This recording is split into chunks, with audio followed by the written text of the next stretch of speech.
காட்டிலும் உங்களுக்காக கண்ணீர் விடுகிற ஒரு இயேசு கிறிஸ்து இங்கே வந்திருக்கிறவங்க எல்லாருடைய வாழ்க்கையிலும் அந்த கண்ணீரை துடைக்க வல்லவராயிருக்கிறார், நன்மை செய்கிறவராயிருக்கிறார். தொடர்ந்து எங்களுடைய ஊழியங்களுக்காக ஜெபியுங்கள். வாலிபர்கள் மத்தியிலே ஊழியம் செய்கிறோம், கிராமங்களை மையமாய் வைத்து ஊழியம் செய்கிறோம். எப்படியாவது கிராமங்கள் சுவிசேஷமயமாக வேண்டும். சந்திக்கப்படுகிற வாலிபர்களை நாளைய தலைவர்களாக ஊழியர்களாக உருவாக்க வேண்டும் என்று சொல்லி எல்லா வகையிலும் பிரயாசப்படுகிறோம். நாங்கள் சந்திக்கிற கிராமத்தில் உள்ள முதல் தலைமுறை கிறிஸ்தவர்களுக்கு என்று சொல்லி வில்லேஜ் டிவி அப்படின்னு சொல்லி ஒரு 24 மணி நேர சேனல் ஒன்றை நடத்துகிறோம். இதனுடைய நோக்கம், நாங்கள் சந்திக்கிற ஒவ்வொருவருக்கும் நாங்கள் வாலிபர்களை சந்திக்கிறோமா சொல்லுவோம், உனக்கு இந்தந்த டைமில் யூத்துக்குரிய ப்ரோக்ராம் வரும், அதை நீ பாரு. அவங்கள நல்ல ஸ்டீச்சர்களாய் உருவாக்குவதற்கான ஒரு எளிய ஒரு நிகழ்ச்சிகளாக இருக்கும். உங்களுக்கும் பிரயோஜனமாக இருக்கும், நீங்கள் பார்க்கலாம். ஒருவேளை ஆண்ட்ராய்டு ஃபோனில் ஆமேன் வில்லேஜ் டிவி அப்படின்னு போட்டிங்கன்னு சொன்னால் அங்கே ஒரு ஆப் வரும். அதில் அந்த சேனலில் வளர்றத அப்படியே 24 மணி நேரமும் நீங்கள் அதை பார்க்கலாம். கர்த்தர் உங்களை ஆசீர்வதிப்பாராக. இன்றைக்கு நம்ம வாசிக்க கேட்ட வேத பகுதியில் எபிரேயர் நிருபம் 9வது அதிகாரத்தை எல்லாரும் திருப்பி வைத்துக் கொள்வோம். அங்கே நம்ம கவனித்தோன்னு சொன்னால் ஆசரிப்பு கூடாரம் அப்படின்னு பழைய ஏற்பாட்டில் நிறைய இடங்களில் வர்றதை குறித்து அங்கே எபிரேயன் ஆக்கியோன் அங்கே சொல்லுகிறார். சொல்லிவிட்டு 3வது வசனத்திலிருந்து அந்த 5 வரைக்கும் ஒரு வாசிக்கிறேன். 2ஆம் திரைக்குள்ளே மகா பரிசுத்த ஸ்தலம் எனப்பட்ட கூடாரம் இருந்தது. அதிலே பொன்னார் செய்த தூப கலசமும் முழுவதும் பொற்தகடு பொதிக்கப்பட்டிருந்த உடன்படிக்கை பெட்டியும் இருந்தன. அந்த பெட்டியிலே மன்னா வைக்கப்பட்ட பொற்பாத்திரமும் ஆரோனுடைய தளிர்த்த கோலும் உடன்படிக்கையின் கற்பலகைகளும் இருந்தன. அதற்கு மேலே மகிமையுள்ள கேருபீன்கள் வைக்கப்பட்டு கிருபாசனத்தை நிழலிட்டிருந்தன. இவைகளை குறித்து விவரமாய் பேச இப்பொழுது சமயமில்லை. இங்கே பழைய ஏற்பாட்டிலே சொல்லப்பட்ட ஆசரிப்பு கூடாரத்தை ஏதோ ஒரு காரணத்திற்காக அங்கே எழுதி வைக்கிறார். எதற்காக என்று சொல்லி நம்ம இந்த 3 நாட்களும் நம்ம தியானித்து கொண்டிருக்கிறோம். இந்த எபிரேயர் நிருபம் எப்படிப்பட்ட ஒரு நிருபம் அப்படின்னு சொன்னால், வாழ்க்கையிலே சோர்ந்து போய் அவ்வளவுதான் அப்படின்னு சொல்லி நம்ம நிறைய நேரம் சோர்ந்து போயிடுவோம் பாருங்க. அப்படிப்பட்ட நேரத்திலே வாசிக்க வேண்டிய ஒரு நிருபம். எங்கேயாவது நம்ம வாழ்க்கையில் ஸ்டக் ஆகி கவலையோட கண்ணீரோடு பிரச்சனையோடு இருக்கிறோமா, இது நம்மை உயிர்ப்பிக்கிற ஒரு புத்தகம். எபிரேயர் 12:12 அங்கே அழகான ஒரு வார்த்தை சொல்லப்பட்டிருக்கிறது. நெகிழ்ந்த கைகளையும் தளர்ந்த முழங்கால்களையும் நீங்கள் திரும்ப நிமிர்த்தி. அந்த வார்த்தைகளை நெகிழ்ந்த கைகள், தளர்ந்த முழங்கால்கள். நம்ம லைஃப்பில் நிறைய நேரம் அப்படி தான் ஆயிடுது. அவ்வளோதான் போச்சு, இனி என்ன ஒன்றும் முடியாது அப்படின்னு சொல்லி நம்ம ஏங்கோ லைஃப்பில் கிரைசிஸில் மாட்டிக்கொள்ளும் போது வேத வசனங்கள் நம்மை உயிர்ப்பிக்கிறதா இருக்கிறது, ஆறுதல் படுத்துகிறதா இருக்கிறது. குறிப்பாக இந்த எபிரேயர் நிருபம் நம்ம வாழ்க்கையில் எங்கே விழுந்து போயிருந்தாலும் நம்மை மறுபடியும் தூக்கி நிறுத்துகிற ஒரு புஸ்தகம். இந்த எபிரேயர் நிருபத்தை எழுதுகிறவர் பழைய ஏற்பாட்டிலிருந்து நிறைய காரியங்களை சொல்லுவார். கானான் பிரயாணத்தை முன்வைப்பார், அங்கே இருக்கிற ஆசாரியர்களை முன்வைப்பார், பழைய ஏற்பாட்டு பரிசுத்தவான்களை லிஸ்ட் பண்ணுவார். ஃபெய்த் ஹீரோஸ் அப்படின்னு சொல்லி அங்கே எல்லாரும் இவங்களுடைய விசுவாசத்தை பார்த்து கற்றுக்கொள்ளணும் என்று சொல்லுவார். அதே போல பழைய ஏற்பாட்டில் உள்ள ஆசரிப்பு கூடாரத்தை முன்வைத்து அங்கே அவர் சொல்லுகிறார், இவைகள் எல்லாம் குறித்து நாம் கவனிக்க வேண்டும். ஏன் அதை குறித்து எழுதுகிறார்? இது எல்லாம் இயேசு கிறிஸ்துவுக்கு முன்னடையாளமாக இருக்கிறது. அந்த ஆசரிப்பு கூடாரத்தின் ஒவ்வொரு பகுதிகளையும் நாம் ஆராதிக்கிற இயேசு கிறிஸ்து யார், அவர் எனக்காக என்ன செய்திருக்கிறார் என்கிற முழுமையான செய்தியை அறிந்து கொள்வதற்கு உதவி செய்கிறது. புதிய ஏற்பாட்டு படித்து இயேசு கிறிஸ்துவை அறிந்து கொள்ளலாம். ஆனால் முழுமையாக அவரை அறிய வேண்டும் என்று சொன்னால் பழைய ஏற்பாட்டிலே அவரை குறித்து சொல்லப்பட்டிருக்கிற தீர்க்க தரிசனங்கள் என்ன, அவருக்கு முன்னடையாளமாய் சொல்லப்பட்டிருக்கிற நியாயப்பிரமாணத்தின் மோசே மூலம் சொல்லப்பட்டது என்ன, முதல் 5 புத்தகங்கள் மோசே எழுதியது. அதை குறித்து இயேசு கிறிஸ்து சொல்ற சாட்சி என்ன தெரியுமா? மோசே என்னை குறித்து எழுதினார். மோசே எழுதின ஒவ்வொரு வார்த்தைகளிலும் ஒவ்வொரு பக்கங்களிலும் இயேசு கிறிஸ்துவை குறித்த ஒரு செய்தி இருக்கிறது. அப்போ இயேசுவை அறிகிறதுல தான் நம்முடைய வாழ்க்கையின் சமாதானம், கிருபை பெருகும். அப்போ இந்த இங்கே சொல்லப்பட்டிருக்கிற உடன்படிக்கையின் பெட்டி, இதை குறித்து நம்ம சிந்திக்கும் போது அநேக ஆவிக்குரிய சத்தியங்கள் அதில் அடங்கி இருக்கிறது. ஆசரிப்பு கூடாரம் பைபிள் வாசித்தவங்களுக்கு தெரியும். ஒரு கூடாரம் வனாந்தரத்திலே போடப்படுகிறது. அதில் எது எப்படி இருக்கணும்னு சொல்லி அளவுகளெல்லாம் ஆண்டவர் கரெக்டாக கொடுக்குறார். அங்கே இருக்கிற ஒவ்வொன்றும் இயேசுவுக்கு முன் அடையாளம். அங்கே பலிபீடத்தில் ஒரு ஆட்டுக்குட்டி பலியிடப்படுகிறதா, அது வரப்போகிற இயேசு கிறிஸ்துவுக்கு முன் அடையாளமாக இருந்தது. அதை ஒரு பிரதான ஆசாரியர் அங்கே பலி கொடுப்பார். ஜனங்களுக்காக ஆண்டவரிடத்தில் பரிந்து பேசுவார்.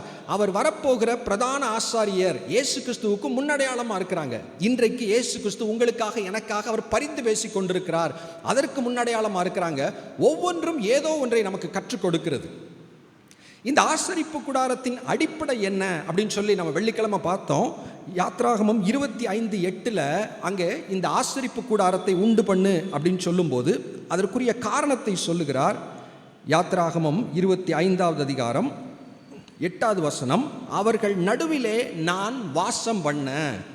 பழைய ஏற்பாட்டின் ஆசரிப்பு கூடாரத்தின் அடிப்படை இங்கே சொல்லப்பட்டிருக்கிறது. ஆண்டவர் சொல்றாரு, ஒரு கூடாரம் நான் சொல்ற மாடல் படி நீ செய். அது எதற்காக? நான் உன் கூட இருக்க விரும்புகிறேன். நமக்கு பிரியமானவர்களோடு நம்ம கூட இருக்க நமக்கு பிடிக்கும்ல, அவங்க கூடயே இருக்குன்னு நினைப்போம், அவங்க கூட பேசிக்கிட்டே இருக்குன்னு நினைப்போம்ல. அதே போல இந்த வானத்தையும் பூமியும் உண்டாக்கின தேவன் அவர் இருதயத்தை இங்கே நமக்கு சொல்லுகிறார். நம்ம கூட இருக்க விரும்புகிற, நம்மை நேசிக்கிற ஒரு ஆண்டவர். The God who loves the people who created. தான் உண்டாக்கின ஒவ்வொரு ஜனங்களையும் நேசிக்கிற ஒரு தேவனை இந்த ஆசரிப்பு கூடாரம் சொல்லுகிறது. அதில் உடன்படிக்கை பெட்டின்னு இருக்கும், கிருபாசனம் இருக்கும். அதை குறித்து இப்போ நம்ம கொஞ்சம் நேரம் பார்க்க போகிறோம்.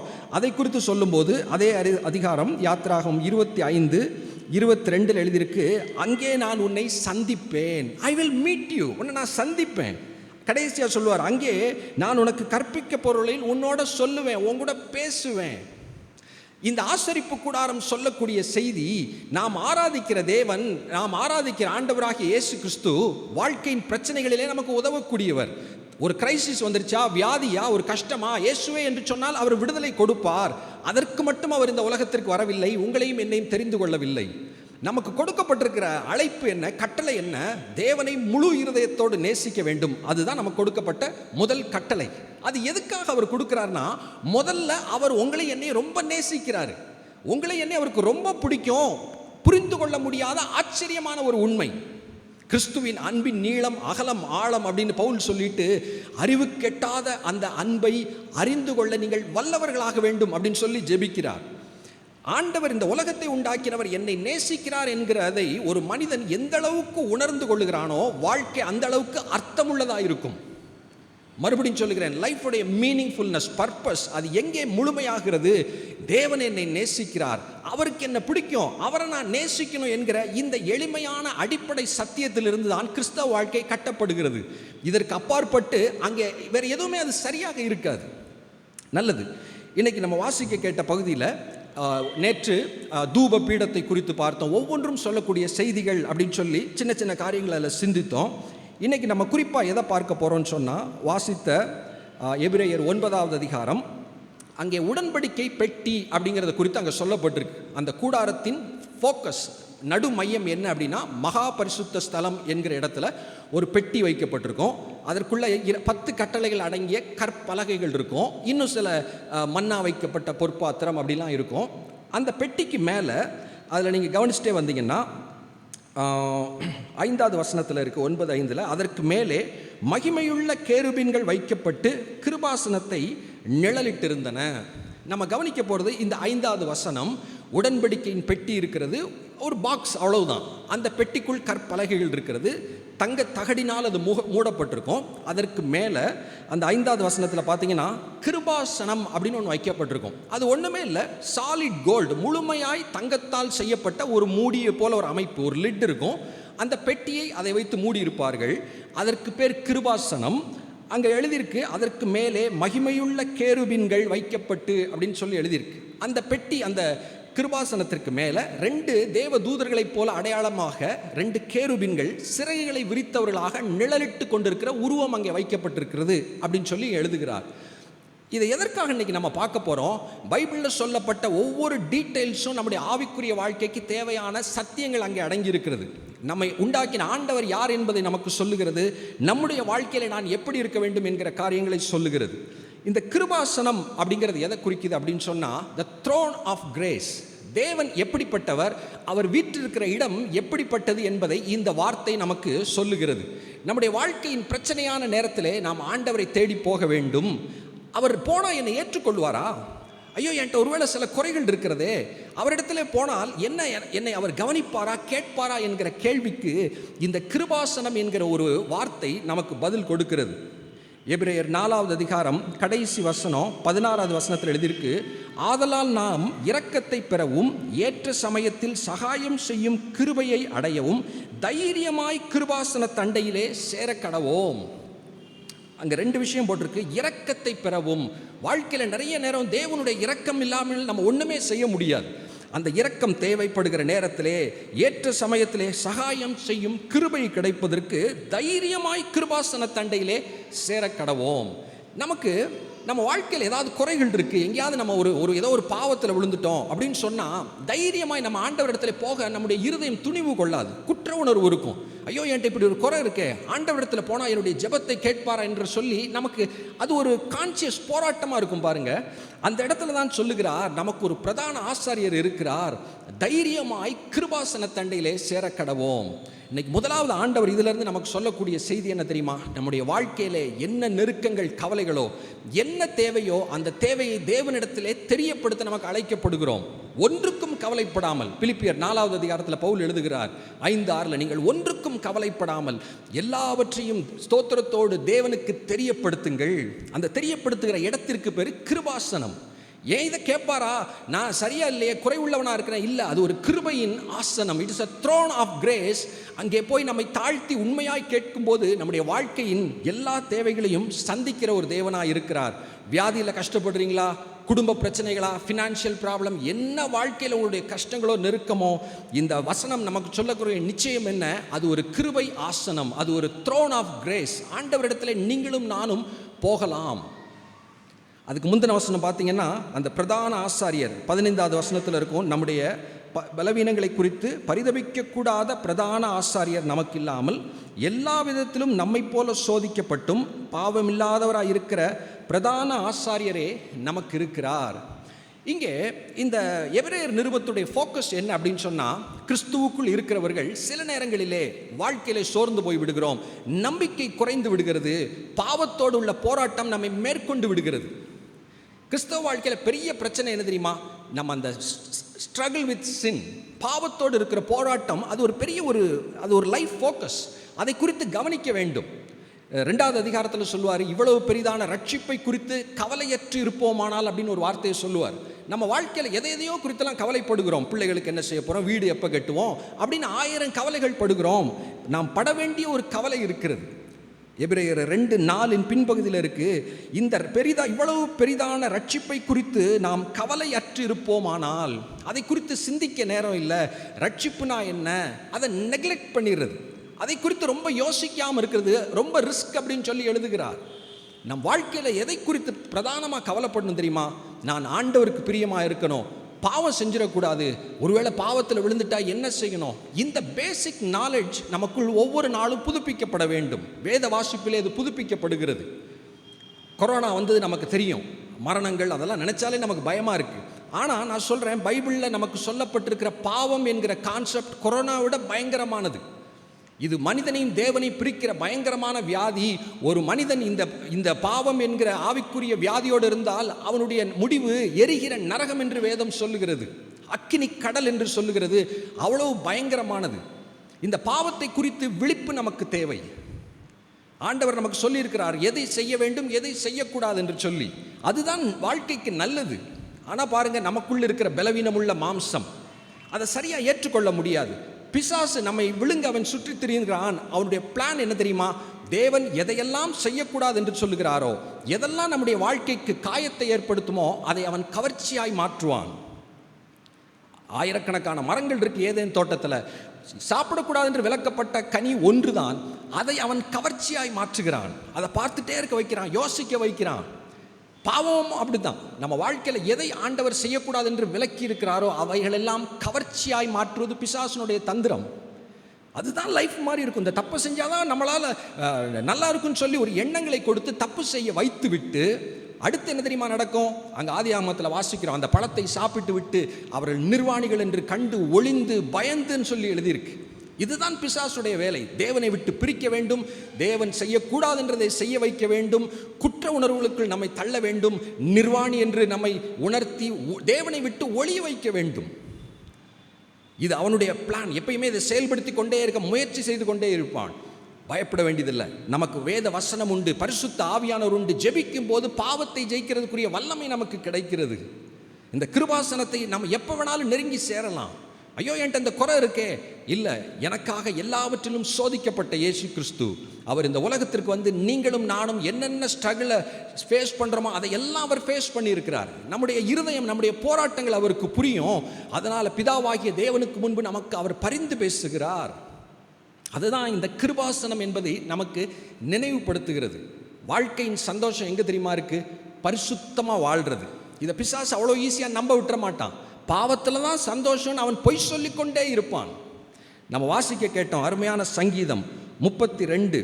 அதில் சங்கீதக்காரன் சொல்லுகிறார், எவனுடைய பாவம் மன்னிக்கப்பட்டதோ பாக்கியவான்னு சொல்லிட்டு அந்த சங்கீதத்தை எழுதும்போது அவர் ஒரு எக்ஸ்பீரியன்ஸை சொல்லுகிறார். 3 நாளில் பார்த்தா, நான் அடக்கி வைத்த மட்டும் நித்தமும் என் கதறதினால என் எலும்புகள் உலர்ந்து போயிற்று, நான் இரவும் பகலும் என்மேல் உம்முடைய கை பாரமாக இருந்ததினால். அதாவது ரொம்ப க்ரஷ் பண்ணப்பட்ட நெருக்கப்பட்ட வாழ்க்கையின் ஒரு நிலையை குறித்து சொல்லுகிறார். அதற்கு காரணம் 5வது வசனத்தில் சொல்கிறாரு, நான் என் அக்கிரமத்தை மறைக்காமல். அந்த பாவம் அக்கிரமம் அது ஒவ்வொரு நாளும் தேவனிடத்திலே சரி செய்யாவிட்டால் வாழ்க்கை அது சோர்வாகிவிடும். உண்மையான சந்தோஷம் அங்கே இருக்காது. ஆனால் ஒவ்வொரு நாளும் நம்மை சரிப்படுத்தி தேவனிடத்தில் நம்முடைய குறைகளை ஒத்துக்கொண்டு பரிசுத்தம் பண்ணி தேவ கிருபையை பெற்று பரிசுத்தமாய் வாழ முயற்சிக்க அந்த 32வது சங்கீதத்தின் கடைசி வசனம், நீதிமான்களே கர்த்தருக்குள் மகிழ்ந்து களி கூறுங்கள். பைபிளை சரியாக புரிஞ்சுட்டாங்கங்க. கிறிஸ்தவ வாழ்க்கை என்பது எப்படி தெரியுமா இருக்கும்? மகிழ்ந்து களி கூறுகிற வாழ்க்கை. It's a life of celebration. செம்மையான இருதயம் உள்ளவர்களே, நம்ம இருதயம் சரியாக இருந்துச்சுன்னா நீங்கள் எல்லாரும் ஆனந்த முழக்கம் இடுங்கள். நிறைய கிறிஸ்தவங்களுக்கு இதுக்கு தெரியல. கிறிஸ்டியானிட்டினாலே அவங்களுக்கு பேர்டனாக இருக்குது. சர்ச்சுக்கு வர்றது, ஊழியம், ஜெபம்னாலே அது ஏதோ ஒரு பெரிய வேலை போல அப்படிங்கிறது போல நிறைய பேர் உணர்ந்து கொண்டிருக்கிறார்கள், வஞ்சிக்கப்பட்டிருக்கிறார்கள். தேவனோடு உள்ள உறவு, அவர் வார்த்தைக்கு கீழ்ப்படுகிற ஒரு இருதயம், பரிசுத்தத்தை காத்துக்கொள்ள முயற்சிக்கிற ஒரு வாழ்க்கை, இங்கே சொல்லப்பட்டிருக்கிற மகிழ்ந்து களி கூறுகிற ஆனந்த முழக்கமிடுகிற ஒரு வாழ்க்கையை ஆண்டவர் வைத்திருக்கிறார். கிருபாசனம் என்பது நமக்கு எதை உணர்த்துகிறது? தேவன் எப்படிப்பட்டவர்? அவர் கிருபை உள்ளவர். நம்ம குறைவுள்ளவர்களாக தான் இருக்கிறோம். ஆனால் அந்த கிருபாசனத்தில் வீற்றிருக்கிற தேவனை நெருங்குவதற்கு இயேசு கிறிஸ்து இன்றைக்கு நமக்காக அவர் பரிந்து பேசிக் கொண்டிருக்கிறார். பிரதான ஆசாரியராய் நமக்காக அவர் வேண்டுதல் செய்கிறார். இது பெரிய ஒரு நம்பிக்கை இருக்கிறது. நீ லைஃப்ல சோர்ந்து போயிடாத, உற்சாகமாயிரு. பாவத்தில் எந்த இடத்துல விழுந்திருந்தாலும் மறுபடியும் ஆண்டவரிடத்தில் அறிக்கை செய். அவர் மன்னித்து விடுவார், உன்னை தூக்கி எடுப்பார், பரிசுத்தமாய் வாழ உதவி செய்வார். இதுதான் கிருபாசனம் சொல்லக்கூடிய செய்தி. அதனுடைய 2வது பகுதி பார்த்தோன்னு சொன்னால், அந்த எபிரேயர் 9வது அதிகாரத்தில் அந்த இன்னொரு வார்த்தை அதில் எழுதியிருக்கு. 5வது வசனத்தில் உடன்படிக்கை பெட்டி இருக்குது, அதற்கு மேலே கிருபாசனம் இருக்கிறது அப்படின்னு சொன்னேன். அந்த 5வது வசனத்தில் பார்த்தீங்கன்னா, அதற்கு மேலே மகிமையுள்ள கேருபீன்கள் வைக்கப்பட்டு கிருபாசனத்தை நிழலிட்டிருந்தன. ஒரு டீட்டெயில் அங்கே சொல்லியிருக்கு. ஒரு பெட்டி இருக்குது, ஒரு மூடி இருக்குது, அதுக்கு மேலே தேவதூதர்களைப் போல ஒரு சிம்பாலிக்காக அந்த கேருபீன்கள் 2 உருவங்கள் வைக்கப்பட்டிருக்கிறது.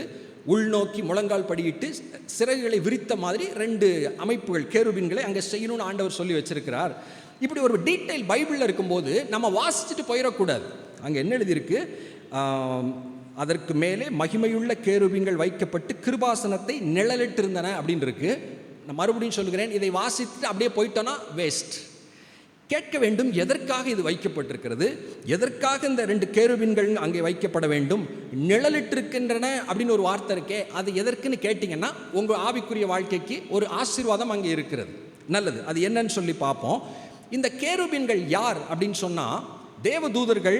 அதில் பைபிளில் பார்க்கும்போது நிறைய ஹைரார்கிஸ், வெரைட்டிஸில் இருக்கிறாங்க.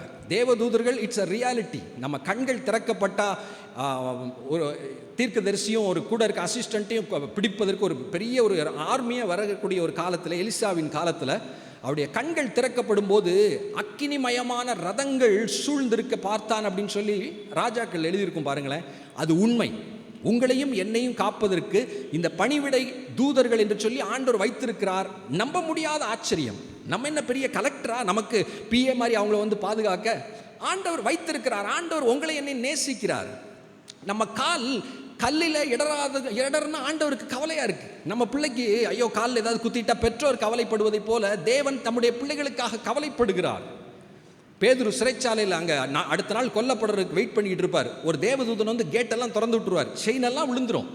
கிளம்பும் போது சொல்லுவார், செருப்பை போட்டுக்கோப்பா, பாதரட்சியை தரித்துக்கொள். அது பாருங்களேன், எவ்வளோ பெரிய ஒரு ஆண்டவருடைய அன்புல. பேதுருடைய உயிர் தப்பிச்சா போதும், ஆனால் அந்த ஏஞ்சல் பாருங்களேன் எவ்வளோ கன்சர்ன்டாக இருக்கிறாரு. செருப்பை மறந்துடாதப்பா, போட்டுக்கோ. பரலோகத்தின் தேவன், பரலோகத்தின் தூதர்கள் நம்முடைய வாழ்க்கை குறித்து அவ்வளவு அக்கறையாக இருக்கிறார்கள். பிரதான தூதர்கள்னு இருக்கிறாங்க. இந்த இடத்துல பாரு, சேராபின்கள் அப்படின்னு சொல்லி ஏசாயா 6வது அதிகாரத்தில் ஒரு ஒரு ஒரு கேட்டகரி இருக்கிறாங்க. இங்கே கேருபின்கள் என்கிறவர்களை குறித்து சொல்லியிருக்கு. இவங்க யார் அப்படின்னு ஒரு கேள்வி கேட்டோம்னா, முதலாவது இவங்களை குறித்த ரெஃபரன்ஸ் ஆதியாகமம் 3வது அதிகாரத்தில் வருது. மனிதன் பாவம் செய்கிறான், விலக்கப்பட்ட கனியை புசித்து விடுகிறான். ஆண்டவர் ஒரு சொல்லி விடுகிறார், இனி இந்த தோட்டத்தை விட்டு இவனை வெளியேற்றிடணும். இவன் மறுபடியும் பாவத்தில் இருந்து இருந்து ஜீவ விருட்சத்தின் கனியை சாப்பிட்டு அவன் அது நல்லதில்லைன்னு ஆண்டவர் முடிவு பண்ணுறார். அது அவனுக்கு ரட்சிப்புக்கு உதவாது. அப்போ அந்த 3வது அதிகாரத்தில் பார்த்தீங்கன்னா கடைசி 24வது வசனத்தில் எழுதியிருக்கு, அவர் மனுஷனை துரத்தி விட்டு ஜீவ விருட்சத்திற்கு போகும் வழியை காவல் செய்ய ஏதேன் தோட்டத்திற்கு கிழக்கே கேருபின்களையும் வீசிக்கொண்டிருக்கிற சுடரொளி பட்டயத்தையும் வைத்தார். கேருபின்கள் யார் அப்படின்னு சொல்லி அவங்களுக்குரிய பணி என்னன்னு சொல்லி இந்த இடத்துல ஒரு ஹிண்ட் இருக்கு. அது என்ன? ஒருவேளை ஆதாம் ட்ரை பண்ணலாம், அந்த இனி எனக்கு மரணம் வரக்கூடாது. இன்னைக்கு நமக்கு எல்லாருக்கும் ஆசை அப்படி தானே, யாருக்குமே சாகிறது நமக்கு பிடிக்காது. ஒருவேளை ஆதாம் அந்த தோட்டத்திற்குள் போய் அந்த ஜீவ விருட்சத்தை சாப்பிடக்கூடாதுன்னு ஆண்டவர் சொல்லிட்டாரு, அவன் போயிடக்கூடாதுன்னு சொல்லி பாதுகாப்பதற்காக அந்த கேருபின்களை ஆண்டவர் வைக்கிறார். சரி, இப்போ இந்த கேருபின்கள் அப்படிங்கிறது நிழலிட்டு இருக்கிறன அப்படின்னு சொல்லி பார்த்தோம். இதனுடைய மெயின் பாயிண்ட் என்னங்கிறது நீங்கள் புரிந்து கொள்ள உங்களுக்கு நான் ஞாபகப்படுத்த விரும்புகிறேன். முதலாவது சொன்னேன், தேவன் அவர் கிருபாசனத்தில் வீற்றிருக்கிறார், தாயை போல தேற்றுகிறார், தந்தையை போல சுமக்கிறார். இப்படிலாம் பைபிளில் சொல்லியிருக்கு. உண்மைதான், நம்மளை ரொம்ப நேசிக்கிறார், உண்மைதான். நம்ம கூட வாசம் பண்ண விரும்புகிறார், தம்முடைய தூதர்களை அனுப்பியிருக்கிறார், எல்லாம் உண்மைதான். அதே நேரத்தில் தேவன் பரிசுத்தம் உள்ளவர். பைபிளில் தேவனுடைய ஜனங்கள், பரிசுத்தவான்கள் ஏதாவது வகையில் தேவனோட ஒரு என்கவுண்டர் இருக்கும்போது அவங்க அதை எப்படி எக்ஸ்பிரஸ் பண்ணுவாங்கன்னு பார்த்தா ஆச்சரியமாக இருக்கும். அந்த அனுபவங்கள்லாம் நமக்கு நிறைய பேருக்கு கிடையாது. தேவனை பார்த்தால் எப்படி இருக்கும், ஒருவேளை இயேசு கிறிஸ்துவை முகமுகமாய் பார்த்தால் எப்படி என்ன ஒரு ஃபீல் இருக்கும் அப்படின்லாம் நமக்கு நிறைய பேருக்கு தெரியாது.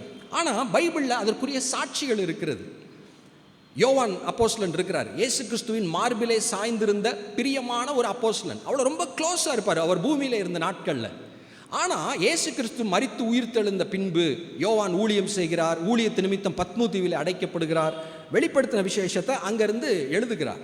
அப்போ அந்த 1வது அதிகாரத்தில் பார்த்தீங்கன்னா இயேசு கிறிஸ்துவை அங்கே அவர் தரிசிப்பார். அவர் என்ன சொல்ல மாட்டார் அப்படின்னா, நான் அந்த பத்மு தீவிலிருந்தே ஒரு நாள் இயேசு கிறிஸ்து வந்தார், எனக்கு ரொம்ப சந்தோஷமாயிருச்சு அவரை பார்க்கும்போது அப்படின்னு சொல்ல மாட்டார். மாறாக அந்த சொல்கிற வார்த்தைகளை பாருங்கள். வெளிப்படுத்தின விசேஷம் 1வது அதிகாரம் 17வது வசனம், நான் அவரை கண்டபோது செத்தவனைப் போல அவருடைய பாதத்திலே விழுந்தேன். இந்த எக்ஸ்பீரியன்ஸ் இல்லாத நமக்கு இது வினோதமாக இருக்கும். என்னப்பா நீ இயேசுவை தானே பார்த்த, சந்தோஷப்படலையா, ஏன் செத்தவனைப் போல விழுந்தாய் அப்படின்னு ஒரு கேள்வி அந்த பைபிள் வாசிக்கும் போது கேட்கணும். இது யோவானுக்கு மட்டும் உள்ள அனுபவம் கிடையாது. பைபிளில் எங்கே யார் தேவனை ஏதாவது வகையில் என்கவுண்டர் பண்ணுறாங்களோ அவங்க சொல்லுவாங்க, நான் தேவனை பார்த்தேன், நல்ல வேளைக்கு சாகலை சாகலை சாகலை, இப்படி ஒரு வார்த்தையை சொல்லிக்கிட்டே இருப்பாங்க. இது ரொம்ப முக்கியமான ஒரு கான்செப்ட். தேவன் உங்களையும் என்னை நேசிக்கிறார் என்று சொன்னேன். அவர் நம்மை தாயை போல நேசித்து சுமக்கிறவர், எல்லாம் உண்மைதான். அதே நேரத்தில் நீங்களும் நானும் பாவத்தில் இருக்கிறோம், பாவ சரீரத்தில் இருக்கிறோம். தேவன் பரிசுத்தம் உள்ளவராக இருக்கிறார். பழைய ஏற்பாட்டில் மோசே அந்த ஆசரிப்பு கூடாரத்தை சொல்லும்போது ஒரு வார்த்தை அடிக்கடி வரும், லேவியர்கள் என்னென்ன செய்யணும், இப்படி செய்யணும் அப்படி செய்யணும், அவன் சாகாதபடி அப்படின்னு ஒரு வார்த்தை அடிக்கடி வரும். அது என்ன சாகாதபடி சாகாதபடி, அந்த வார்த்தை ரிப்பீட் ஆகிட்டே இருக்கும். ஜனங்களுக்குள்ளே ஒரு கொள்ளை நோய் வராதபடி இந்த லேவியர்கள் எல்லாம் கூடாரமிட்டு சுற்றி இருக்கணும் அப்படின்னு அந்த ஒரு வார்த்தை அடிக்கடி சொல்லிக்கிட்டே இருப்பார். எண்ணாகமம் 4:20 கோகாத் அப்படிங்கிற ஒரு கூட்டம், லேவியரில் ஒரு கூட்டம் இருக்கிறாங்க. அவங்களுடைய வேலை அந்த உடன்படிக்கையின் பெட்டியை பேக் பண்ணி மூவ் பண்ணுறது. மனாந்தரத்தில் போகும்போது அதில் அவர் சொல்லுவார், பிரதான ஆசாரியர் தான் போய் அதை பேக் பண்ணி ரெடி பண்ணணும், அவங்க சுமக்கணும். கோகாத்தியர் செத்து போய் விடாதபடி அதை மூடும்போது பார்க்க போகக்கூடாது, தொடக்கூடாது அப்படிங்கிற வார்த்தை வரும். ஒவ்வொரு இடத்துலையும் அவன் சாகாதபடிங்கிற ஒரு வார்த்தை வரும். இதெல்லாம் நமக்கு என்ன குறிக்குது அப்படின்னு சொன்னால், ஆண்டவர் நம்மை நேசிக்கிறார், நம்ம கூட இருக்கிறார், எல்லாம் உண்மைதான். அவர் பரிசுத்தம் உள்ளவர். எவ்வளவு அந்த பரிசுத்தம், அவருடைய தன்மை, பாவம் மனிதனுக்கு எவ்வளவு பயங்கரம் உள்ளது என்பதை நம்ம மறந்து விடக்கூடாது. அவருடைய பிரசன்னம் அது எவ்வளவு மகிமையானது. ரொம்ப டேக் இட் ஈஸியாக எடுத்துக்கிடக்கூடாது. அப்பான்னு கூப்பிட ஆசை, அம்மானு கூப்பிட ஆசை, இப்படிலாம் பாட்டு இருக்குது, நல்லது பாடலாம், அதுக்காக ரொம்ப டேக் இட் ஈஸியாக அவர் எடுத்துக்கொள்ளக்கூடாது. இந்த கேருபின்கள் நிழலிட்டு கொண்டிருக்கின்றன அப்படின்னு நமக்கு சொல்லக்கூடிய சத்தியம் என்ன தெரியுமா? நீ ஆராதிக்கிற தேவனை நீ அவ்வளோ ஈஸியாக எடுத்துக்கொள்ளாத, அவருடைய சமூகத்திலே பயபக்தியோடு இரு. பைபிளில் சொல்லப்பட்ட பிரதான ஒரு அடிப்படை சத்தியம் தேவனுக்கு பயப்படுகிற பயம். அது என்னது? அப்படி நடுங்கிறதா? இல்லை. நம்முடைய வாழ்க்கையை தேவன் என்னை பார்க்கிறார் என்ற கான்ஷியஸோடு வாழுவது. நான் ஒன்று செய்ய போகிறேன், இது தேவனுக்கு பிடிக்குமா பிடிக்காதா, அதை மனதிலே வைத்து யோசித்து வாழ்கிற வாழ்க்கை, அதுதான் தேவனுக்கு பயப்படுகிற பயம். அதுதான் ஞானத்தின் ஆரம்பம் என்று எழுதியிருக்கிறது. பழைய ஏற்பாட்டில் யோசேப்பை பற்றி நம்ம பார்க்குறோம். அதை இன்னைக்கும் அவர் தான் ஒரு ரியல் ஹீரோ. இன்னைக்கு எத்தனையோ சினிமா ஸ்டாரை ஹீரோன்னு வச்சு பேசிக்கிட்டு இருக்கிறாங்க. பழைய ஏற்பாட்டில் உள்ள ஒரு யோசேப்பு அவர் ஒரு சூப்பர் ஸ்டார் தான் சொல்லணும். அங்கே எகிப்தில் அடிமைத்தனத்தில் இருக்கிறாரு. ஆதியாகமம் 39வது அதிகாரத்தில் தவறு செய்யக்கூடிய சூழ்நிலை வருகிறது. அப்போ அவர் சொல்லக்கூடிய வார்த்தையை பார்த்தீங்கன்னா 39:9, நான் இத்தனை பெரிய பொல்லாங்குக்கு உடன்பட்டு தேவனுக்கு விரோதமாய் பாவம் செய்வது எப்படி? யாருமே இல்லை வீட்டில், எஜமானம்மா தப்பு செய்ய கூப்பிடுறாங்க, ஐயோ என்ன நடக்க, ஒரு பிரச்சனை இல்லை அப்படின்னு நினைக்கக்கூடிய உலகத்தில் அவருடைய மனநிலை வித்தியாசமாக இருக்குது. நான் இத்தனை பெரிய பொல்லாங்குக்கு உடன்பட்டு தேவனுக்கு விரோதமாக, காணாத தேவனை குறித்த விசுவாசம், அவருக்கு பயப்படுகிற பயம், இதுதான் யோசேப்பை உயர்த்தினது. இன்னைக்கு மனிதனுடைய வீழ்ச்சி எங்கே தெரியுமா இருக்குது? யாரும் என்னை பார்க்கல, இந்த தப்பு யாருக்கு தெரிய போகுது, நிறைய பேர் இதை நினைத்து கொண்டிருக்கிறாருங்க. நம்ம கூட நிறைய நேரம் அப்படி ஏமாந்து போயிடுறோம். காரணம் என்ன? தேவனுக்கு பயப்படுகிற பயம் என்பது நம்முடைய வாழ்க்கையிலே புதுப்பிக்கப்படாமல் போய்விடுகிறது. இது புதுப்பிக்கப்படணுங்கிறது ஒரு முக்கியமான ஒரு கான்செப்ட். 10 வருஷத்துக்கு முன்னாடி நான் பைபிள் நல்லா வாசிச்சிருக்கலாம், நல்லா ஜெபிச்சிருக்கலாம், நல்லது, அந்த அனுபவம் நல்லது. ஆனால் 10 வருஷத்துக்கு முன்னாடி சாப்பிட்ட சாப்பாடு இன்னைக்கு எனக்கு அது உதவாது. இன்றைக்கு நான் சாப்பிட வேண்டும். அதே போல கிறிஸ்தவ வாழ்க்கையிலே வேத வாசிப்பு, ஜெபம் என்கிற இந்த இரண்டு இட்ஸ் ஈக்குவல் டு ஃபுட். அது ஒவ்வொரு நாள் நாம் சாப்பிடுகிற உணவு சுவாசிக்கிற காற்றுக்கு சமமானது. அந்த வேத வாசிப்பு ஜெபம் இருக்கிற இடத்துல தான் தேவனுக்கு பயப்படுகிற பயம் புதுப்பிக்கப்படும்.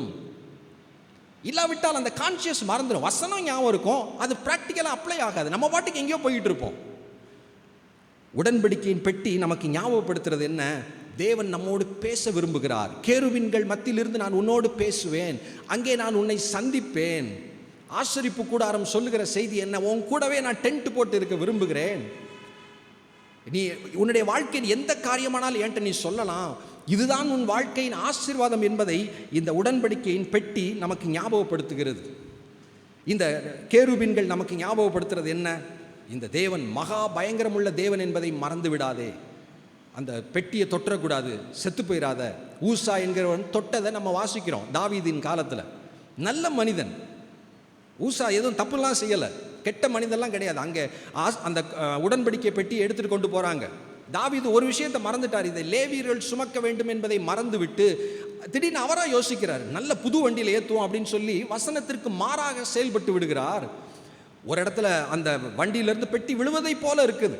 அங்கே ஊசா அதை பிடிக்கிறதுக்கு போய் வச்சாரு, செத்து போயிட்டார். தாவீதுக்கே அதை அக்செப்ட் பண்ண முடியல, பயப்படுறார். ஐயோ, அந்த உடன்படிக்கை, இந்த தேவனுக்கு எப்படி நான் ஊழியம் செய்ய முடியும்னு சொல்லி அங்கே ஒரு திகிலடைந்த ஒரு நேரம். தேவன் எவ்வளவு பயங்கரமானவர் என்பதை மறந்து விடக்கூடாது. பழைய ஏற்பாட்டில் அங்கங்கே நம்ம வாசிக்கலாம், நாதாப் அபிகு செத்து போனாங்க தேவ சமூகத்தில் அப்படின்னு சொல்லி பார்க்குறோம். அந்த தேவன் மாறவில்லை என்பதை மறந்து விடக்கூடாது. புதிய ஏற்பாட்டில் அனனியா சபீரா என்கிறவர்கள் அங்கே தேவ சமூகத்தில் செத்து போகிறது அப்போஸ்தலர் நடவடிக்கையில் வாசிக்கிறோம். காரணம் என்ன? சபையில் எல்லாரும் வந்து ஊழியத்திற்கு சொத்துக்களை எல்லாம் விற்று கொடுக்குறாங்க. உண்மையான எழுப்புதலின் அடையாளம் அது. இன்னைக்கு எல்லாரும் எழுப்புதல் வரணும் அப்படின்னு, தேசம் சந்திக்கப்படணும் அப்படின்னு நிறைய விசுவாசிகள் ஜெபிக்கிறாங்க, நல்லது. உண்மையான எழுப்புதலின் அடையாளம் என்ன தெரியுமா இருக்கும்? வரங்கள் வல்லமைகள் கிரியை செய்கிறது மட்டுமல்ல, சொத்துக்களை சுவிசேஷ ஊழியத்திற்கு அன்றைக்கு கொடுத்தாங்க பாருங்க, அதெல்லாம் உண்மையான எழுப்புதலின் அடையாளம். அப்போ அன்றைக்கு பேதுருவெல்லாம் இருக்கிற அந்த சபையில் ஜனங்கள் சொத்துக்களெல்லாம் விற்று கொண்டு வர்றாங்க. அனனியா சபீரா பார்க்குறாங்க, அவங்ககிட்டையும் சொத்து இருக்குது, அவங்களும் விற்கிறாங்க. கொடுக்க வரும்போது அவங்களுக்கு முழுசாக கொடுக்க மனசு இல்லை. யாருமே கட்டாயப்படுத்தலை, சொத்தை விற்று கொடுத்தா தான் சர்ச் மெம்பர்ஷிப் இல்லாட்டி வெளியேற்றிடுவோம்லாம் சொல்லலை. எல்லாரும் ஆசையாக கொடுக்குறாங்க. இவங்களுக்குள்ள என்ன தெரியுமா மனநிலை உருவாகுது? எல்லாரும் கொடுக்குறாங்க, நம்ம கொடுக்காட்டி அது நல்லா இருக்காது. சரி, அப்போ ஒரு இடத்த விற்கிறாங்க. சரி, இப்போ அனனியா சஃபீரா வந்து கொடுக்க போகிறாங்க அப்படின்னு எல்லாரும் பார்க்குற நேரம் இவங்க போய் கொடுக்க போகிறாங்க. என்ன சொல்லியிருக்கலாம்? 10 லட்சத்துக்கு இடத்த விற்றோம், நாங்கள் ஒரு 2 லட்சம் சர்ச்சுக்கு தரோம் அப்படின்னு சொன்னால் யாரும் ஒன்றும் சொல்ல போகிறது இல்லை. அவங்க என்ன செய்கிறாங்க? 10 லட்சத்துக்கு, சும்மா ஒரு உதாரணத்துக்கு சொல்கிறேன், விற்றதை 2 லட்சத்திற்கு விற்றது போல் நாங்கள் முழுசாக அப்படியே தியாகமாக கொண்டு வந்துட்டோன்னு வந்து நடிக்கிறாங்க. கௌரவம். தேவ சமூகத்திலே சபைக்குள்ளே கௌரவம். நானும் தான் எல்லாத்தையும் விற்றுட்டேன்ல, கொடுத்துட்டேன்ல சொல்லி அங்கே வந்து பொய்யாக ஒரு காணிக்கை கொடுக்கிறார்கள். பேதுரு கேட்கிறார், எப்படி பரிசுத்தாவியானவருக்கு விரோதமாக இப்படி நீங்கள் பொய் சொல்றதுக்கு ஒரு மனமானீங்க? 2 பேரும் செத்து போறதை வாசிக்கிறோம். பைபிளில் கொஞ்சம் கொஞ்சம் தான் இப்படி இருக்கும். தேவன் அடித்தார், அவன் செத்து போனான்னு அங்கங்கே இருக்கு. நம்ம நினைச்சிடக்கூடாது இதெல்லாம் எப்பயாவது செய்வார் போல, பழைய ஏற்பாட்டில் தான் செஞ்சார் நினைச்சிடக்கூடாது. இன்றைக்கு மாறாதவராக இருக்கிறார். தேவனுக்கு பயப்படுகிற பயம் நமக்குள் புதுப்பிக்கப்பட வேண்டும். வெளிப்படுத்தின விசேஷம் 2வது அதிகாரத்தில் அங்கே ஒரு குறிப்பிட்ட சபையிட்ட பேசும்போது அங்கே விபச்சார பாவங்கள் இருக்கிறது அப்படின்லாம் சொல்லி வரும்போது அங்கே இருக்கிற குறைகளெல்லாம் ஆண்டவர் சுட்டி காண்பிப்பார். வெளிப்படுத்தின விசேஷம் 2வது அதிகாரம் 21 அவள் மனம் திரும்பும்படியாய் அவளுக்கு தவணை கொடுத்தேன், தன் வேசி மார்க்கத்தை விட்டு மனம் திரும்ப அவளுக்கு விருப்பம் இல்லை. அந்த சபையில் வேசித்தனம் விபச்சார சிந்தைகளோடு சில பாவத்தோடு சிலர் இருக்கிறாங்க. ஆண்டவர் சொல்கிறாரு அவங்களுக்கு மனம் திரும்ப தவணை கொடுத்தேன்கிறார். சில நேரம் நம்ம வாழ்க்கையில் ஒரு தப்பு செய்வோம், ஒன்றுமே நடக்காதது போல இருக்கும். அங்கே தான் நமக்கு துணிகரம் வரும். தப்பு செஞ்சோம், ஒன்றும் நடக்கல, இல்லை நல்லா தானே இருக்கிறோம். ஏன் தெரியுமா? தவணை கொடுத்தேன். ஒரு கிரேஸ் பீரியடை கொடுக்குறாரு மனம் திரும்ப. அது எப்பயுமே கிரேஸ் பீரியட் இருக்காது. 22வது வசனத்தில் சொல்கிறார், இதோ நான் அவளை கட்டில் கிடையாக்கி மனம் திரும்பாவிட்டால், அவளுடனே விபச்சாரம் செய்தவர்கள் தங்கள் கிரியைகளை விட்டு மனம் திரும்பாவிட்டால் அவர்களை மிகுந்த உபத்திரவத்திலே தள்ளி அவளுடைய பிள்ளைகளையும் கொல்லவே கொல்லுவேன். இது யார் பேசுகிறார்? இயேசு கிறிஸ்துவினுடைய சத்தம். விபச்சாரத்திலிருந்து உனக்கு மனம் திரும்புறதுக்கு வாய்ப்பு கொடுத்துருக்கிறேன், தவணை காலங்களை கொடுத்துருக்கிறேன், நீ மனம் திரும்பி விடு. மனம் திரும்பாவிட்டால் சொல்கிறாரு உன்னை கட்டில் கிடையாக்குவேன், நீ படுத்த படுக்கையாயிருவ, உன் பிள்ளைகளையும் கொல்லவே கொல்லுவேன். இதெல்லாம் ப்ராமிஸ். பார்த்துக்கங்க, பைபிளில் வாக்கு தத்துவம்னா என்னது? சொன்னதை அப்படியே செய்வார். உன்னை ஆசீர்வதிப்பேன், அது ஒரு ப்ராமிஸ். உன் பிள்ளைகளை கொல்லுவேனா, அது ஒரு ப்ராமிஸ். கட்டாயம் செஞ்சிருவேன்னு அங்கே சொல்லுகிறார். இதெல்லாம் நமக்கு திகிலை கொடுக்க வேண்டும். இந்த வேதத்தை வாசித்து ஜெபிக்க ஜெபிக்க அவ்வளோ ஈஸியாலாம் தப்பு செஞ்சிட முடியாது. சின்ன தப்பு வாழ்க்கையில் வந்துட்டாலே நம்மளை உறுத்தி கொன்று எடுத்துரும். பார்த்துக்கங்க. துணிகரமாய் பாவத்தில் இருக்கிறீங்களா? உங்களுக்கும் இந்த உடன்படிக்கை பெட்டியை மையமாய் வைத்து நமக்கு கற்றுக் கொடுக்கிற தேவ சத்தியங்களை ஒருவேளை நீங்கள் விட்டு விட்டீர்களோ? யார் பார்க்க போறா அந்த தப்பை? யாரும் செய்யாத தப்பை நான் செஞ்சுட்டேன் அப்படின்னு ஒருவேளை இருக்கிறீங்களா? இந்த கேருபீன்கள், நிழலிட்டு இருக்கிற கேருபீன்கள் நமக்கு நினைவுபடுத்தக்கூடிய காரியம் என்ன? தேவனுக்கு பயப்படுகிற பயத்தை கற்றுக்கொள்ளுங்கள். To not take it easy. ஆண்டவர் தானே, அதெல்லாம் ஒன்றும் செய்ய மாட்டார் நினைத்து விடாதே. அவர் ஒருவேளை நீ தவணையின் காலத்தில் இருக்கலாம், மனம் திரும்பி விடு என்கிற காரியங்களை நமக்கு நினைவுபடுத்துகிறார்கள். அது மட்டும் இல்லை, ஒரு நாள் ஆண்டவர் சொன்னபடி அவர் வரப்போகிறார். அல்லேலூயா. மேகங்கள் மேல் வரப்போகிறார். அவரை குத்தினவர்களும் அவரை காண்பார்கள். இன்னைக்கு சொல்கிறாங்க, எங்கேயா அவங்க இயேசு கிறிஸ்து வரல, ஏன் வரமாட்டேங்கிறாரு, மறந்துட்டாரா? கேள்வி பண்ணுறவங்க இருக்கிறாங்க. இருக்கட்டும், அவர் நிச்சயமாய் ஒரு நாள் வரப்போகிறார்.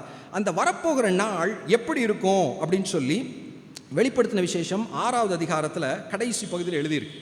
அவர் மேகங்கள் மேல் வரும்போது 6:15 கவனிங்க. பூமியில் இருக்கிற ஜனங்களுடைய ரியாக்ஷன் அங்கே எழுதப்பட்டிருக்கும். பூமியின் ராஜாக்களும் பெரியோர்களும் ஐஸ்வர்யவான்களும் சேனை தலைவர்களும் பலவான்களும் அடிமைகள் யாவரும் சுயாதீனர் யாவரும் பர்வதங்களின் குகைகளிலும் கண்மலைகளிலும் ஒளிந்து கொண்டு பர்வதங்களையும் கண்மலை நோக்கி நீங்கள் எங்கள் மேல் விழுந்து சிங்காசனத்தின் மேல் வீற்றிருக்கிறவருடைய முகத்திற்கும் ஆட்டுக்குட்டியானுடைய கோபத்திற்கும் எங்களை மறைத்து கொள்ளுங்கள். அவருடைய கோபாக்கினையின் மகா நாள் வந்தது, யார் நிலை நிற்கக்கூடும்? இயேசு கிறிஸ்து வருகையிலே பூமியிலே உள்ள காட்சி நமக்கு ஒரு வீடியோ காட்சி போல இங்கே வைக்கப்படுகிறது. ராஜாக்கள், பலவான்கள், ஐஸ்வர்யவான்கள் இவங்கெல்லாம் ஒரு மாதிரி ஜாலியாக உலகத்தில் இருப்பாங்க பாருங்கள். நம்மளை யாரும் ஒன்றும் செய்ய முடியாதுன்னு நினச்சிட்டு அந்த எல்லா கூட்டமும், சாதாரண மனிதனாக இருக்கட்டும், ராஜாவாக இருக்கட்டும், எல்லாரும் இயேசுவை ஏற்றுக்கொள்ளாத கூட்டம் அன்னைக்கு இருக்கிறவங்க பார்த்து அவங்களுக்குள் வர்ற உணர்வு என்ன தெரியுமா? திகில். குகைக்குள்ளே போய் ஒளிஞ்சிக்கிறாங்கன்னு இருக்கு. மலையை பார்த்து எங்களை மூடிக்கோங்கிறாங்க. அது எப்படிப்பா மலை வந்து என்ன மூடும்? அங்கே அவர்கள் பார்க்கிற தேவ சமூகத்தின் அவருடைய முகத்தை அவரால் பார்க்க முடியவில்லை. அவங்க சொல்கிறது என்ன? ஆட்டுக்குட்டியானுடைய கோபத்திற்கு எங்களை மறைத்து கொள்ளுங்கள். அவர் ஆட்டுக்குட்டி தான், but he is not tame. அவர் அப்படியே ஒன்றை பார்த்து அப்படியே கொஞ்சிக்கிட்டுலாம் இருக்க மாட்டார். கிருபையின் காலங்களை கொடுத்திருக்கிறார். மனம் திரும்ப மனிதர்களுக்கு வாய்ப்பை கொடுக்கிறார். ஒரு நாள் அவர் வரப்போகிறார். அவரை ஏற்றுக்கொள்ளாதவருடைய நிலை பயங்கரமானது. எதுக்காக இங்கே கிராம மிஷினரி இயக்கம்ங்கிற ஒரு ஊழியத்தில் நாங்கள் ஊழியம் செய்து கொண்டிருக்கிறோம்? எதற்காக இந்தியாவில் எத்தனையோ மிஷினரி ஸ்தாபனங்கள், FMBB, விஸ்வவாணி, எத்தனையோ ஸ்தாபனங்கள் ஏன் பிரயாசப்பட்டு கொண்டிருக்கிறார்கள்? ஊழியங்கிறது எதற்காக செய்ய வேண்டும், எதற்காக ஆண்டவர் உலகம் எங்கும் போய் சர்வ சிருஷ்டிக்கும் சுவிசேஷத்தை அறிவிங்கள் என்கிற கட்டளை கொடுத்திருக்கிறார். இந்த பூமியில் இருக்கிற ஒவ்வொரு மனிதனையும் தேவன் நேசிக்கிறார், அவனோடு கூட இருக்க விரும்புகிறார், பேச விரும்புகிறார். ஆனால் அவன் பாவத்திலிருந்து மனம் திரும்ப அவருடைய சுவிசேஷத்தை அந்த மனிதன் அறிய வேண்டும். இயேசு கிறிஸ்து தனக்காக மரித்து உயிர்த்தெழுந்திருக்கிறார் என்பதை ஒவ்வொரு மனிதனும் அறியும் போதுதான் அந்த தேவனோடு உறவு உண்டாகிறது, பிள்ளையாக மாறுகிற அனுபவம் கிடைக்கிறது. இது ஒவ்வொரு மனிதனுக்கும் இந்த வாய்ப்பு ஆண்டவர் கொடுக்கப்பட வேண்டும் என்று கட்டாயம் விரும்புகிறார். சபைக்கு உங்களுக்கும் எனக்கும் கட்டளை கொடுத்திருக்கிறார். Go into all the world, உலகம் எங்கும் போங்கள், சுவிசேஷத்தை சொல்லுங்கள் என்பது நமக்கு கொடுக்கப்பட்ட கட்டளை. இது வெறும் மிஷனரி ஸ்தாபனங்களுக்கு கொடுக்கப்பட்ட கட்டளை கிடையாது, ஒவ்வொரு கிறிஸ்தவர்களுக்கும் கொடுக்கப்பட்ட கட்டளை. இங்கே இருக்கிற எல்லாருக்கும் நான் கடைசியாக அதை நான் ஞாபகப்படுத்த விரும்புகிறேன். உங்களுடைய வாழ்க்கையில் எதை குறித்து வேணாலும் பிளான் பண்ணுங்கள், வீடு கட்டுங்க, என்ன வேணாலும் செய்யுங்க, உங்கள் பிள்ளைகளை குறித்து யோசிங்க, எதிர்காலங்களை பிளான் போடுங்க, எல்லாம் பிளான் பண்ணுங்கள். எல்லாவற்றை விட சுவிசேஷம் அறிவிப்பதற்கு நான் என்ன செய்ய போகிறேன். உங்கள் லைஃப்பில் எப்பயுமே ஒரு பிளான் இருக்கணும். உங்கள் பிள்ளைகளை குறித்து நீங்கள் அப்படி ஒரு ஆசைப்படலாம். உங்கள் பிள்ளைகள் நல்லா இருக்கணும்னு நீங்கள் நினைக்கிறீங்கல்ல, நல்லா இருக்கணும், நம்ம பிள்ளைகள் நம்ம கண்ணு பார்க்க நல்லா இருக்கணும், கஷ்டப்படக்கூடாதுன்னு நினைக்கிறீங்க. நான் ஒன்று சொல்கிறேன், வேலையில்லா திண்டாட்டம் உள்ள உலகத்தில் இருக்கிறோம். ஒரே ஒரு இடத்துல எப்பயுமே போர்டு, வாண்டட் போர்டு இருக்குது, அது தேவனுடைய ராஜ்யம். அறுப்பு மிகுதி, வேலையாட்கள் கொஞ்சம். எப்பயும் ஒரு ராஜ்யத்தில் வேலை இருக்குங்க. அனுப்பிடுவீங்களா உங்கள் பிள்ளைகளை ஊழியத்துக்கு? நிறைய பேருக்கு பயம், ஐயோ ஊழியத்துக்கு போனால் கஷ்டமாயிருமோ, சாப்பாடு கிடைக்காதோ. கஷ்டங்கள் இருக்கும், எல்லா இடத்துலையும் கஷ்டம் இருக்கும். டீச்சராக வேலை பார்த்தா கஷ்டம் இருக்குது, கலெக்டராக இருந்தால் கஷ்டம் இருக்குது, ஊழியத்துலேயும் சில கஷ்டங்கள் இருக்கும், அதெல்லாம் பெருசு இல்லை.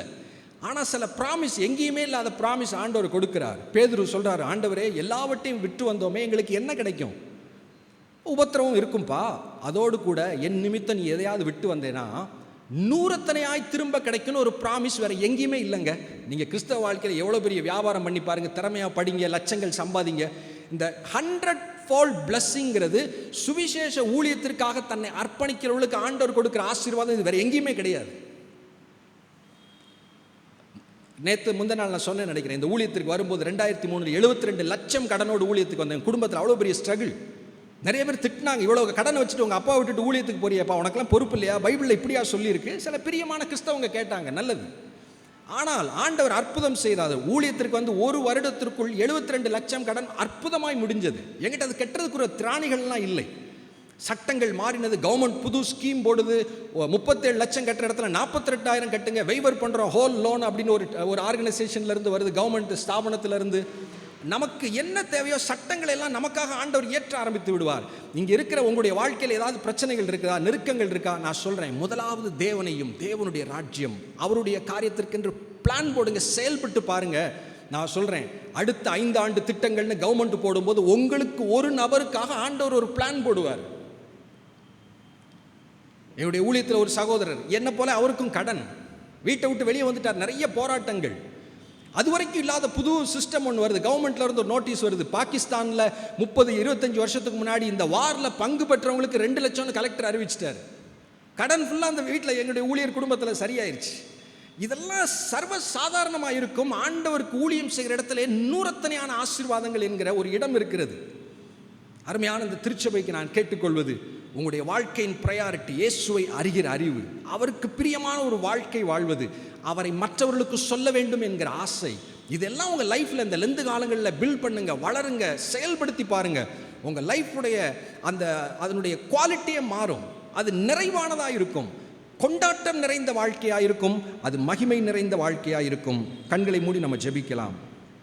அன்பின் பரலோக பிதாவே, உமக்கு நாங்கள் நன்றி செலுத்துகிறோம். மோசே என்னை குறித்து எழுதினான் என்று சொல்லி வேதத்தின் ஒவ்வொரு பக்கங்களும் ஆண்டவரை நாங்கள் இயேசு கிறிஸ்துவை அறிகிற அறிவை எங்களுக்கு போதிக்கிற மகிமைக்காக உமக்கு நாங்கள் நன்றி செலுத்துகிறோம். ஆண்டவரே, இந்த நாட்களிலே ஆசரிப்பு கூடாரம், அதில் இருக்கிற ஒவ்வொன்றும் சொல்லக்கூடிய செய்திகள் என்று சொல்லி நாங்கள் தியானித்து கொண்டிருக்கிறோம். ஆண்டவரே, நாங்கள் தியானித்த காரியங்கள் எங்களுடைய இருதயத்தில் நல்ல நிலத்தில் விழுந்த விதைகளாக எங்களுக்கு ஆசீர்வாதமாக இருக்கட்டும் என்று சொல்லி நாங்கள் ஜெபிக்கிறோம். அருமையான திருச்சபை ஆசீர்வதியும். ஆண்டவரை, ஆழத்தில் வேறு கொண்டு உயரத்தில் கனி கொடுக்கிற ஒரு ஆசீர்வாதம் இந்த திருச்சபையில் உள்ள ஒவ்வொருவருக்கும் உண்டாகட்டும் என்று சொல்லி நான் ஜெபிக்கிறேன். உமக்கே எல்லா மகிமையும் நாங்கள் செலுத்துகிறோம். இயேசுவின் நாமத்தில் ஜெபிக்கிறோம் நல்ல பிதாவே, ஆமேன். போகும்போது எங்களுடைய ஒரு சின்ன ஒரு ப்ரேயர் கார்டு இருக்குது, நான் கொடுக்குறேன், எல்லோரும் கட்டாயம் வாங்கிட்டு போங்க.